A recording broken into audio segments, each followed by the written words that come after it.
Powers That Be, sponsored by Alex R. White, personal injury lawyers you can trust.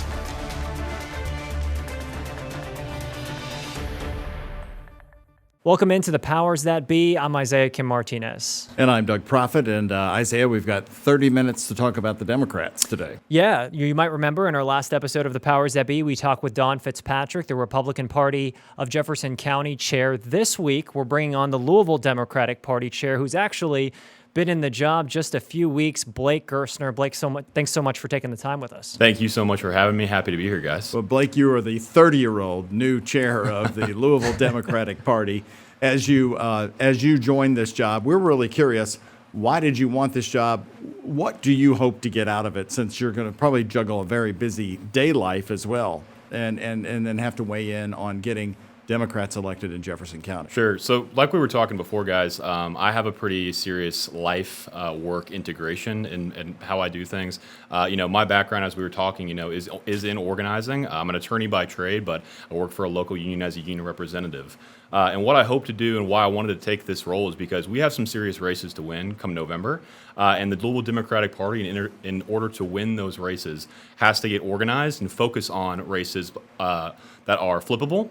And focus on neighbor to neighbor and neighborhood organizing to get those races flipped. So I think we can do it. I think we're going to have a very successful November, and I think I'm the person who can help get organized for Democrats so we can have some big wins. Blake, obviously, in your position, your focus is local, right, with the Louisville Democratic Absolutely. Party. However, you also have state and federal races that you oversee, try to help candidates where you Absolutely. can. The top of the ticket this year in November is the U.S. Senate race.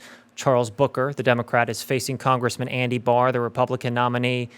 Charles Booker is somebody who obviously has run before. He has gotten the nomination before. This time, he is not facing an incumbent. How do you see this squaring off in a seat that anyone would tell you is Republican favored?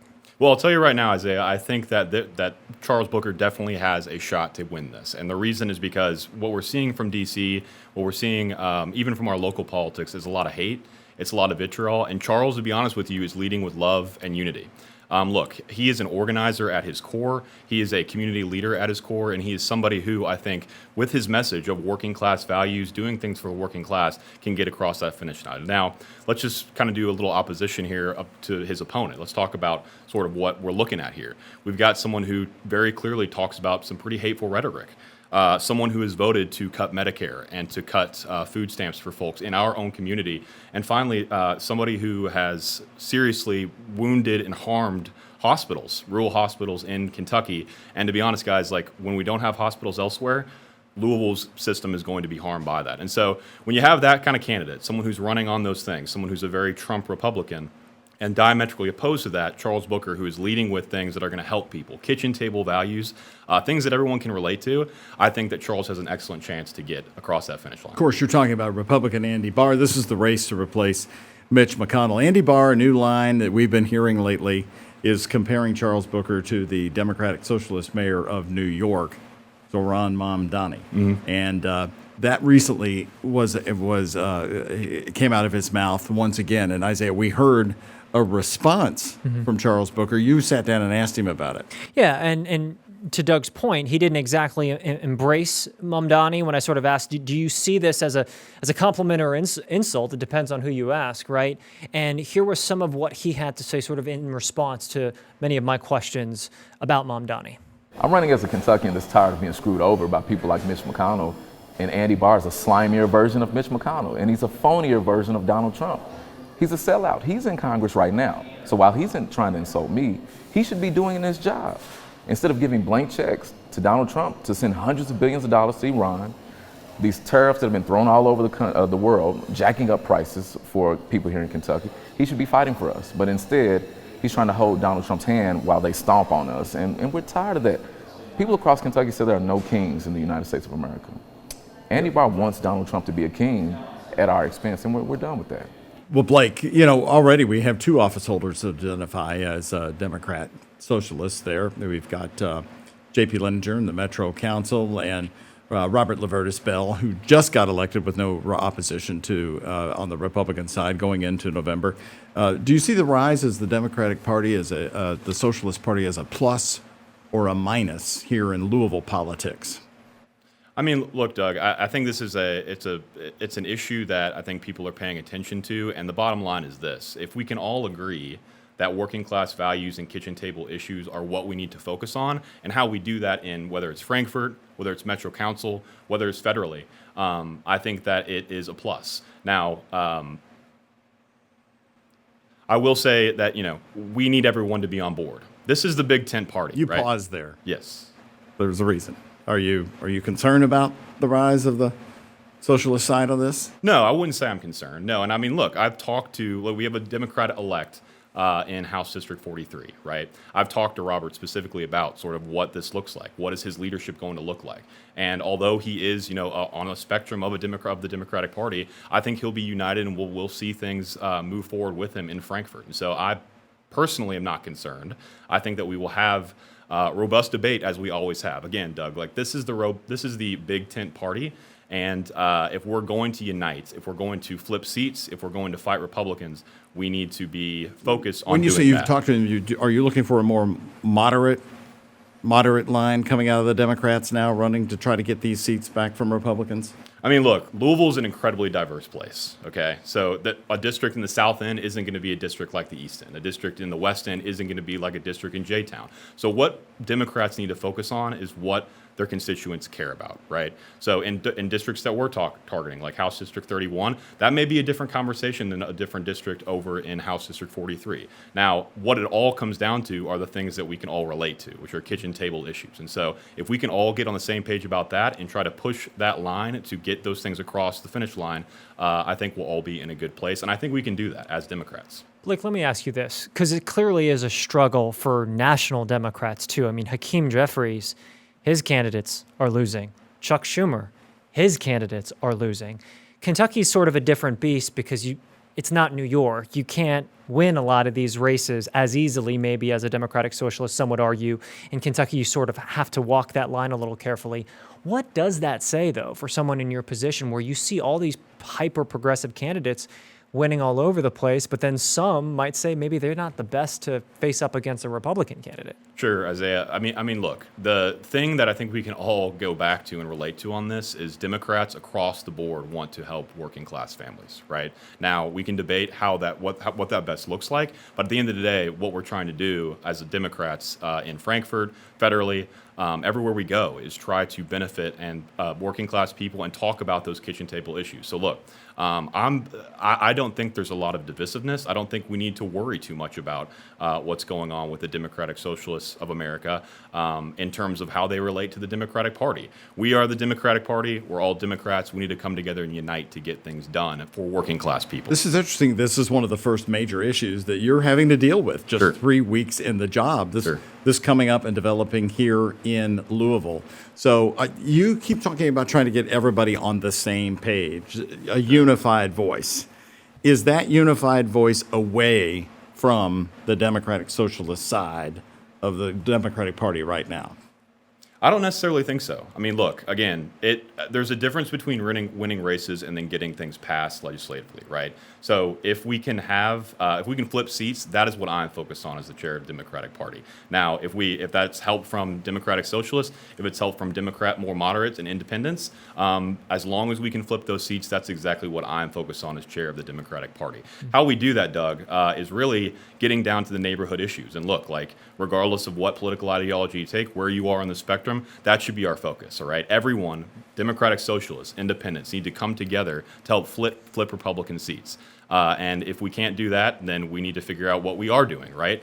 But at the end of the day, look, this is not an issue that's at the forefront of my mind. I'm focused on getting Democrats elected to Frankfort, Democrats elected to at the federal level, and keeping Metro Council Democratic. Let's talk about somebody who maybe you'd argue is someone who maybe is more traditional Democrat, at least when he was in the state Senate, is Morgan McGarvey. And now as a congressman, something that Don Fitzpatrick from the Jefferson County Republican Party pointed out, Doug, was he's sort of starting to see Morgan maybe align himself more with more progressive members of his party on Capitol Hill. I believe Jasmine Crockett is somebody where they signed a letter together relating to abortion rights and things of that nature. Morgan McGarvey's race, do you see that at all in your mind being competitive? Because Maria Rodriguez is the Republican nominee, and Don believes that some of Morgan's more progressive stances might hurt his chances. I wanted to get your take on that. Sure. Look, let's talk about Morgan for a second, okay? Morgan is a community leader. He's well known here, and look, he delivers for Kentucky. Just this past session, he brought back $12 million for infrastructure to Louisville to help build roads, hospitals, bridges, the whole 9 yards. Not only that, he, regardless of sort of what take you are on, the political spectrum, he's delivering for people. So again, just this past year, he had a bill passed that is going to lower copays for Medicaid's most vulnerable individuals. So in terms of, is it competitive? Like, what we can see is that Morgan is someone who delivers, right? And how we deliver that, regardless of who you're working with within your own party, is what we need to be focusing on. And so, to me, the split between the Democratic Socialist thing isn't our focus, right? We need to focus on the issues that affect everybody and getting things done. Morgan is an incredible partner to me, to the Louisville Democratic Party, and he's an incredible partner to Louisvillians generally because he delivers those things. So the guy you replaced, Logan Gaddy, Yes. said in an interview with Fox News just before the May primary that it's going to be 20 to 30 years before the Democrats come back into power in the state of Kentucky and throughout this region too as well. Because he was making the comparison that it took the Republicans about that time to dominate Kentucky. Do you agree with that assessment from what you're seeing right now? You keep talking about trying to flip certain seats. Sure. So we certainly this election have some headwinds behind us, but we're not taking that for granted. I agree with Logan. It's going to take time, right? It's going to take time to flip seats, and we have to come up with a strategy that's going to win. But here's the deal, guys. It goes back to exactly what I'm talking about. If we can flip these districts by focusing on the things that really matter, 80% of what you talk about should affect 100% of the people you're talking to. Okay. Sounds familiar. That's not my quote. Let's just say Governor Andy Beshear's quote. Yeah, Zach Denbo's saying it a lot too. Absolutely. Look, regardless of how much time it takes, it will be incremental, and so we are focusing our resources on places we know we can win, and trying to get people. What are past those the finish places? line. I mean, Sure. where do you see the weakness in Jefferson County? In terms of Republican weakness? Yes, because you're the head of the local party here. Sure. So where are you trying to flip? Well, we have several targets. So, let me talk first about Metro Council, right? And I think there's this misconception about the Louisville Democratic Party sort of being on the defense, quote unquote, if we're trying to protect Metro Council. But to be honest with you, we are taking a very offensive approach here, right? So 3 of our biggest seats, Marcus Winkler, Betsy Rury, Paula McCraney. 2 of those candidates had primaries. 2 of those candidates did incredibly well in those primaries, and that's because of the work that Louisville Democratic Party has done to get them across the finish line and get those votes out there. Now, also part of that is the headwinds, right? We have headwinds at our back because people care about the kitchen table issues. In addition to those seats I mentioned, we have House seats we're trying to flip, and we're focusing our resources there. So, biggest one, House District 31, with my good buddy Tim Hall, okay? This is Tyler Witten's seat. It's one that's very flippable. Tim is a avid supporter of J-Town. He's been on the J-Town City Council for the last 15 years. He's walked 21 of those 30 precincts that are in that district for 15 straight years, and so it's one we're specifically targeting to flip. In addition, we have out in the east, Sue Hoskell Carney, who's, as you guys know, whose own daughter is in the legislature as we speak. And then finally, we have several other candidates that we're going to be focusing on as well, because we have the resources to do it, and we owe it to these Democrats to try to get them across the line. And we're going to talk more about Metro Council races, state races, right after this word from our sponsor. We will be right back. Hi, I'm Sue, distracted driver.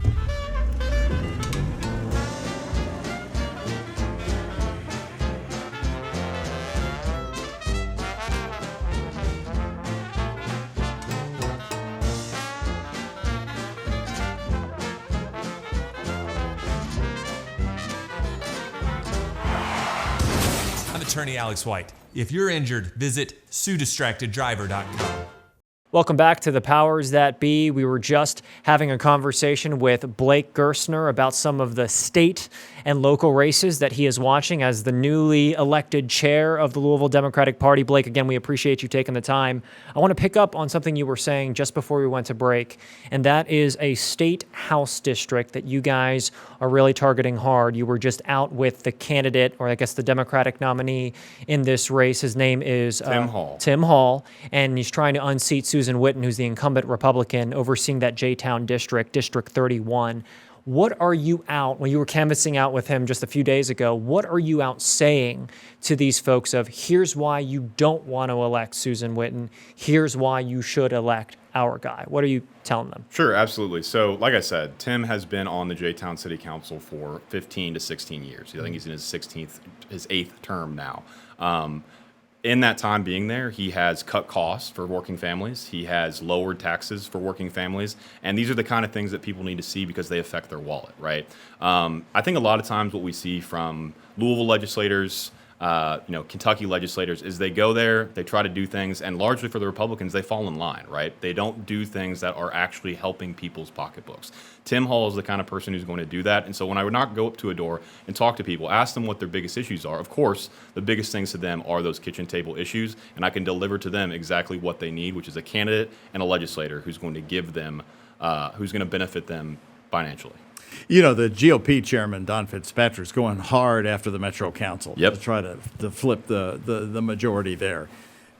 Tell me victory for you in November. What is it going to look like for Blake and the Democratic Party? What do you at least have to see? You said you have the headwinds, you acknowledge that. What's the one race you're watching that will allow you to say, we're turning the corner, we have a victory on our hands? Absolutely. So I talked a little about like what we're trying to quote unquote defend, even though I do think those seats, we're going to be victorious on those come November 4th. One we're specifically trying to target is Kevin Kramer's district in Metro Council 11. We have a candidate there, Melina Hedayarachi, who's well connected to the community. She's a local lawyer, and she stands for, again, working family values.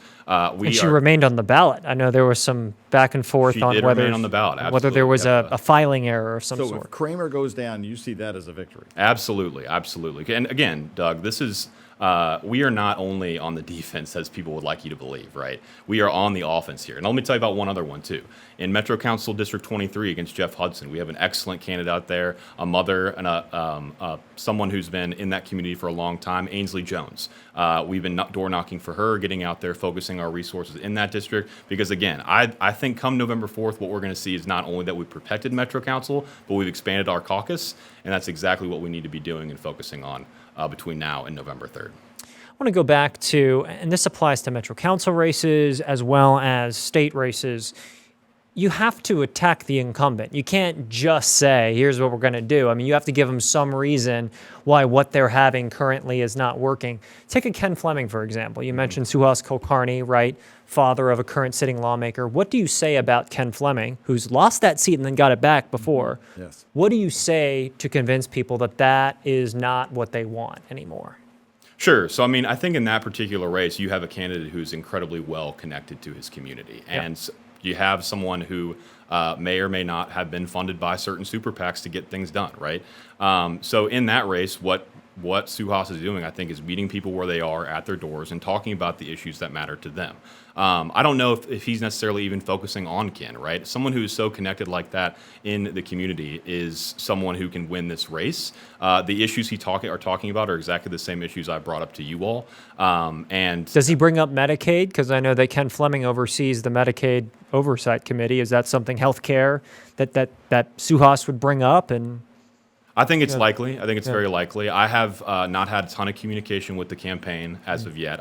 You're 3 weeks in the job. We want to be fair. We want to say that again. Yeah, absolutely. Growing up, you're 30 years old. Yeah. Were you active in Democratic politics? Oh, Was absolutely. your family involved throughout the community? Is that what lit the spark here to take over the chairmanship of this? I appreciate the question, Doug, because I love talking about my family. So I'm a longtime Louisvillian. I'm from a long line of Louisvillians, Louisville grads. I'm a Louisville grad myself, go Cards. And my family's staunchly working class. It's automakers, it's teachers, it's educators, it's nurses. And so we're all a huge family of Democrats. We have focused our time and efforts on helping get Democrats elected and really, educating the public and talking to our our neighbors about why it's important to be Democrats. So absolutely has it been the spark for me to take over this role and do these things in addition to the things we've talked about 100%. And really, when you do something like this, you've got to have a really strong unit behind you. And I could say without a shadow of a doubt that my family's behind me and supporting me in this role. So I do want to talk a little bit before we go, just a couple more questions about the state of the Democratic Party, because,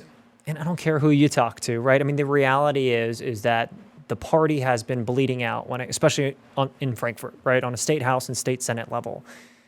Governor Beshear has been very successful in getting reelected, winning over Republicans. We have not necessarily see that sort of trickle down. No coattails, really. No, right. That is the criticism, the lack of coattails.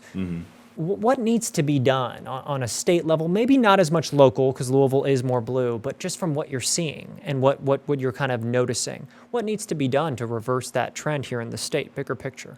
So yeah, again, guys, I think all Democrats can unite behind the concept that we need to help people with their wallets. We need to help people with legislation that's going to benefit them in their health care, in their retirement. I come from a labor background, and these are the things that I focus on when I go across the table with a large company. And look, Andy Beshear has been an incredible leader for Kentucky, okay? And I would disagree that he hasn't done things to help get Democrats elected. In fact, I think that a lot of folks are going to see some endorsements come from Andy Beshear. Tim Hall in particular has already been endorsed by Andy Beshear. So Zach Dembo's one that people absolutely. Really think they were both wearing brown jackets the other day. I swear they were like twins of each other. Same Yeah. color. Right. I'm interested in your opinion of Mayor Craig Greenberg. As a Democrat, he has broken the mold, unlike I've ever seen a Louisville mayor, in his alliance with the Republicans, the ability to bring back money. What do you say about him in the Democratic Party when you all are talking about it? Is this a model you would like other Democrats to form and align more with the Republicans across the aisle? He sort of stands out.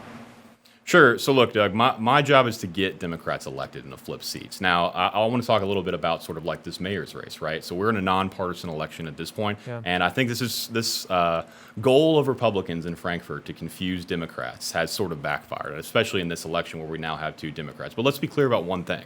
Craig Greenberg is the incumbent Democrat as our mayor, okay?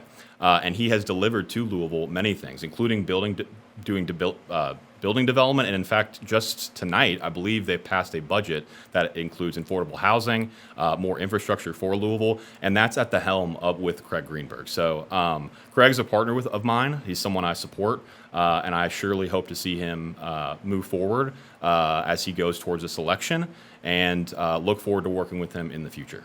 Last question for you, because Logan Gaddy was in this position, chair of the Louisville Democratic Party for several years.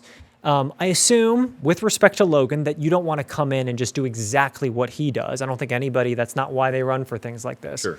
What's one thing that you're going to do differently from him, or maybe the kind of candidate who you're going to try to sort of have your own print on? Is that something that you're thinking about? Yeah, absolutely. So look, I wouldn't say it's something different. I would just say my focus is sort of shifting to good old-fashioned boots on the ground, neighbor-to-neighbor organizing. Look, the Democratic Party is made up of precincts, and what we're trying to do is fill precinct spots. So if you're an interested Democrat out there, someone who is tired of seeing all the hate and vitriol we see out of Republicans and wants to get involved, we need you. We need you to get involved and fill these precinct seats. We need you to get involved and get in contact with the Democratic Party, and most importantly, we need you to volunteer and door knock and go out, phone bank, donate to these Democratic candidates that we can flip. So all in all, I think Logan and I, Logan's a good friend of mine, by the way. He was just in my wedding. Assume. He was just in my wedding reception 2 weeks ago. So congratulations. Thank you very much. I appreciate it. It's been a busy few weeks. I would I was like, no wonder he was slow to answer back. Yeah, absolutely. So I think Logan had that same focus. It's just we seriously between now and November need to energize the party. And so again, to all the Democrats out there who are interested in getting involved, who don't want to see things like the threat of Metro Council be flipped to Republican again in 2028, please show up, get out, sign up. You can email me at chair@louisvilledems.com or simply go to louisvilledems.com and hit the volunteer button. Good All right. plug, and I'm sure you've got your checklist heading into November. Absolutely, we We're do. following up Marking it with out. you to see how you do. I appreciate it, Doug. We Thank appreciate you it, guys. Blake, a lot. Blake Gerstner, chair of the Louisville Democratic Party. Obviously, 13 council races on the ballot this November. We'll have to watch and see how it turns out. Thanks for taking the time. Thank you, Isaiah, for having me again. That has been the Powers That Be. Hope you all have a great night. powers that be. Sponsored by Alex R. White. Personal injury lawyers you can trust.